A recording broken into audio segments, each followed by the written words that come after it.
People have been asking me, sending me messages, hey, I'm headed to Apparently it was Tahoe. based What off the are we looking at here? Am I expecting to see a lot of smoke? And I said, you know what? Yes, it's going to be pretty hazardous. If you can try to book another weekend, I might advise that for you. As for this fire, take a look at the ends here. These are the red dots. These are the leading edges of the fire. This is the head of the fire getting closer to Kybers. Now, we did know that it did jump the freeway, and there's a little spot over on that side that they're handling.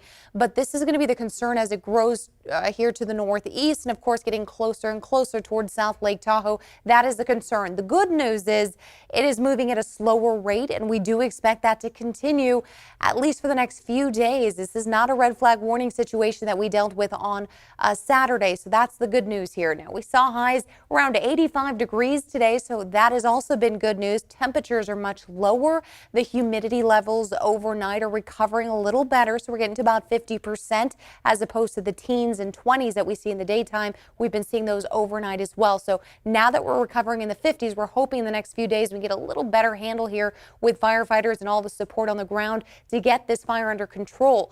Now, mild temperatures will continue at least through the midweek, but we are looking at improving air quality for areas of the valley, but still unfortunately unhealthy for air here for foothills as well as the Sierra, and triple-digit heat returning by Friday. So that's the bad news as well as we start to move through this. Let's talk about the smoke, where it fluctuates in and out. As of 11 p.m., we are looking at a lot of that smoke heading its way down through South Lake Tahoe, and this is where the fire is. So we're seeing it really concentrated in that area. Meanwhile, still looking at pretty moderate air quality for the valley. We get better improvements in the early morning hours, and as the day continues, we're going to continue to see that pushing through. Meanwhile, the smoke gets a little better for some pockets here in the foothills and for the high Sierra, but still pretty bad again near the Caldor fire. We're going to continue to see these fluctuations, especially in the overnight hours. We get more of the batter pushing down, at least downslope into the lower foothills. Here's the air quality we do expect Tuesday. Unhealthy to very unhealthy from the foothills to the high Sierra. Moderate to good air quality for the valley. And then we're going to see some light to calm winds in the foothills and even in the valley. Not looking at major pickups. Again, good news there.